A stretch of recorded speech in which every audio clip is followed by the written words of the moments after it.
Welcome po mga kakusina. So for today, magluluto po tayo ng ginasang ampalaya. Unahin na po natin lagyan ng asin yung ampalaya para matanggal po yung kanyang pait.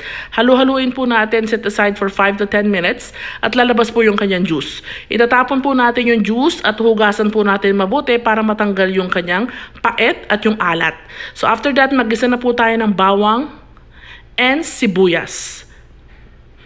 So, ang kusunod po niyan is kamatis, but nakalimutan ko po, I'm sorry. So, naglagay po ako ng giniling.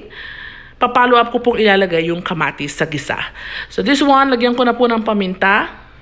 At maglagay din po ako ng seasoning. Kung ayaw niyo po ng seasoning, pwede po ng salt or patis. So, gisa po natin na mabuti. Ilagay po natin yung nakalimutan ko kanina, which is the kamatis. At hayaan po natin na maluto ng mabuti. Mash ko lang po ng bahagya. Pag ganito na po yung texture, ilagay na po natin yung hipon. Optional po yung hipon, pwede po siya nawala. Yun po nilagay ko na pangsabaw, yun po yung ulo ng hipon.